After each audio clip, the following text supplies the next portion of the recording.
గాంధీ గారు అందరూ వాళ్ళ ముఖ్య అనుచరులతోటి సమావేశమై కూర్చున్నాడు.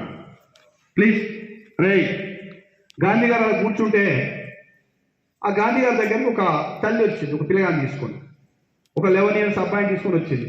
వచ్చి గాంధీ గారికి దండం పెట్టింది, నమస్తే పెట్టింది. గాంధీ గారు మీరంటే మా అబ్బాయికి చాలా ఇష్టం, మీరు ఏం చెప్పినా మా అబ్బాయి వింటాడు. మా అబ్బాయికి ఒక చెడ్డ అలవాటు ఉందండి, అది ఎంత చెప్పినా మానట్లేదు, ఏడా ప్రతి చెప్పినా మానట్లేదు, అది మానేయాలంటే మీరు చెప్తే వాడు నమ్ముతాడు అని. సరే ఏందమ్మా అన్నాడు. అంటే ఏమన్నాడంటే గాంధీ గారు ఈరోజు మా అబ్బాయికి విపరీతంగా బెల్లం తింటాడండి, ఆ బెల్లాన్ని మానవంటే మానట్లేదు, ఏం చేయాలి చెప్పండి అని అనగానే అప్పుడు ఏమంటే సరే అమ్మ మంచిది, మళ్ళీ వారం రాపో, ఇప్పుడు కొంచెం బిజీగా ఉన్నా అన్నాడు. పిల్లగాడు తీసుకొని వెళ్ళిపోయింది. మళ్ళీ వారం వచ్చింది, మళ్ళీ అదే మాట చెప్పిండు, మళ్ళీ వారం రమ్మని, మళ్ళీ పోయింది. నెక్స్ట్ వీక్ మళ్ళీ వచ్చింది, మళ్ళీ పొమ్మన్నాడు. ఇట్లా 4 వారాలు అయిపోయింది. 5వ వారం రాగానే కూర్చోబెట్టిండు, అబ్బాయి దగ్గర తీసుకున్నాడు. నాన్న బెల్లం తినడం మంచిది కాదు, బెల్లం తినడం మంచిది కాదు, నువ్వు ఎప్పుడైనా గుర్తుపెట్టుకో, బెల్లం మానేసి ఆరోగ్యం మంచిగా ఉంటుంది అని వాడికి మంచి మాటలు చెప్తే, మంచి తాతగారు నేనేం బెల్లం తినను, ప్రామిస్ అంటే ప్రామిస్ అన్నాడు. మంచిగా పంపాడు.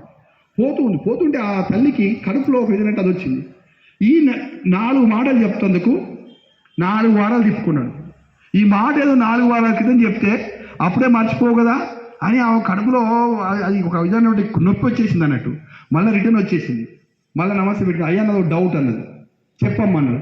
ఏం లేదండి, మీరు 4 వారాల క్రితం వస్తే 4 వారాలు తిప్పుకొని ఈరోజు చెప్పారు ఈ మాట మీరు ఆ రోజు చెప్తే, మీరు ఆ రోజు చెప్పుంటే మా అబ్బాయి మర్చిపోయేవాడు కదా, 4 వారాలు అయ్యాయి కదా అన్నాడు.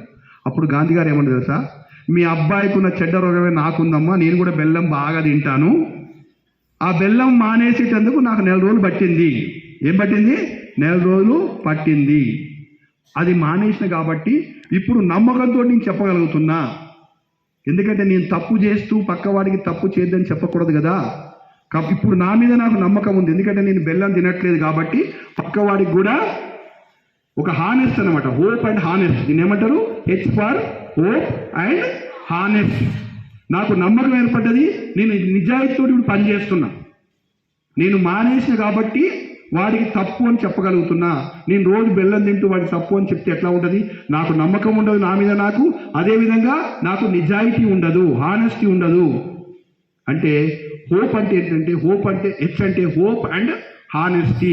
హెచ్ అంటే ఏంటి? Hope and honesty. నిజాయితీగా ఉండడం నేర్చుకోండి. ఏ పని చేసినా నిజాయితీగా చేయండి. నిజాయితీని ఎప్పుడు కూడా కోల్పోకండి. EFGH ఐ అంటే ఏంటంటే ఇంట్రెస్ట్. ఐ అంటే ఏంటిది?